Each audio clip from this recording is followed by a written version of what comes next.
السلام عليكم متابعينا الكرام، كيف حالكم؟ أتمنى أن تكونوا بخير وفي تمام الصحة والعافية. لا تنسوا الاشتراك على قناتكم مفتاح الحياة وتفعيل الجرس حتى تتوصلوا بالفيديوهات الجديدة. لايك للفيديو وشير لمشاركته مع غيركم. إذن في فيديو اليوم سأتشارك معكم وصفة رائعة جدا للتخلص من نزلات البرد والإنفلونزا التي تصيبنا في هذا الوقت البارد. وكما تعرفون نزلات البرد أو الزكام والكحة أيضا هي من الأمراض التي تصيب الجهاز التنفسي، والتي ترافقها العديد من الأعراض من احتقان الحلق، سيلان الأنف، ارتفاع درجة الحرارة والآلام الشديدة في الجسم. وتزداد خصوصا في هذا الفصل نظرا تقلبات الطقس الشديدة، كما أنها تستمر في العادة من أسبوع إلى 10 أيام.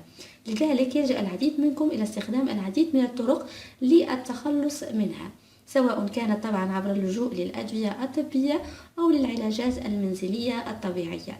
لأن في هذا الفيديو كما قلت سأقترح عليكم وصفة رائعة جدا طبيعية للتخلص من هذا المشكل، وسنستعمل فيها المكونات الآتية. أولها الثوم.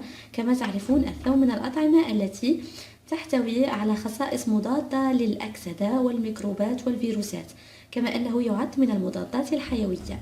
كما أن الثوم يمكنه أن يزيل الاحتقان ويعمل أيضا كمقشح، لذلك فالثوم رائع جدا إن استهلكناه حتى في الطبخ في هذا الوقت، لأنه يرفع كثيرا من مناعة الجسم ويقينا من الإصابة بنزلات البرد، الكحة والزكام وغيرها. وسنحتاج أيضا في الخلطة للزنجبيل الطازج، هو الآخر من الأعشاب الطبيعية التي تعالج نزلات البرد والكحة، حيث إن له خصائص طبيعية مضادة للالتهابات تقوي جهاز المناعة ليحارب كافة الفيروسات والأمراض المختلفة.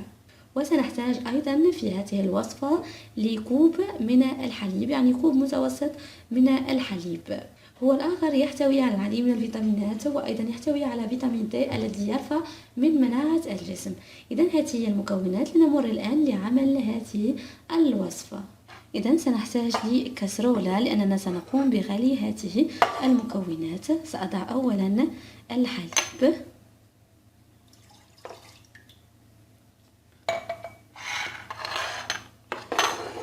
وطبعا سأقوم بإزالة قشر الثوم لأضعه في الحليب هو الآخر، يعني فصين صغيرين فقط.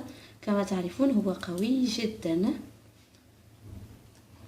إذن والفص الثاني،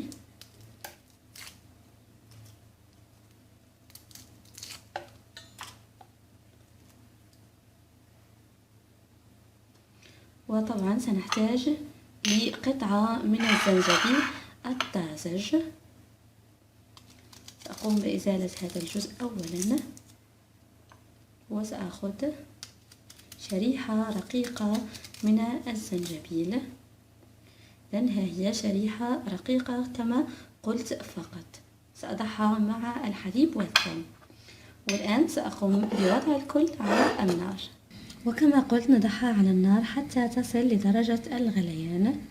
طبعا كل المواد الموجودة في الزنجبيل والثوم تخرج وتفرز في الحليب لنستفيد منها.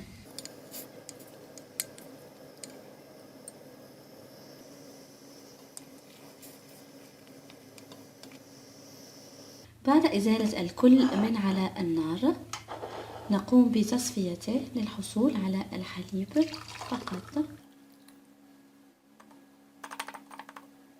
ثم نقوم بتحلية هذا الحليب بالعسل. إن شئتم يمكنكم شربه هكذا، وإن أردتم أن يكون مذاقه أحلى أضيفوا العسل يعني القدر الذي تحبون. سأضيف تقريبا ملعقة صغيرة منها، يعني حسب كمية الحليب. أيضا نخلط جيدا حتى يذوب العسل،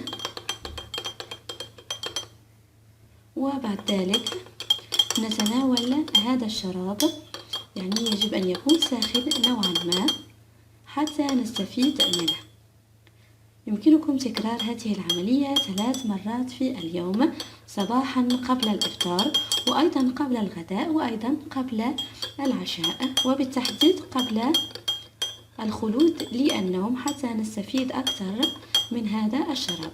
بالمداومة عليه ستأخذون نتيجة رائعة جدا في ظرف 3 أيام. ستلاحظون أن الأعراض قد بدأت تخف كثيرا، يعني نزلة البرد، الاحتقان، الكحة، وأيضا الشعور بالتعب سيخف كثيرا جدا. إذا أتمنى أن أكون قد أفدتكم بهذه الخلطة. لا تنسوا لايك للفيديو، شير لمشاركته مع غيركم حتى يستفيدوا هم أيضا. وإن كان لكم أي استفسار أو تريدون المزيد من الشروحات لا تترددوا في ترك تعليق، وزوروا صفحتنا وموقعنا مفتاح الحياة. انضموا أيضا للجروب على الفيسبوك وتابعوني على الانستغرام. شكرا على انضمامكم لقناة مفتاح الحياة وعلى تعليقاتكم الرائعة، وأضرب لكم موعد في وصفة قادمة ومجربة.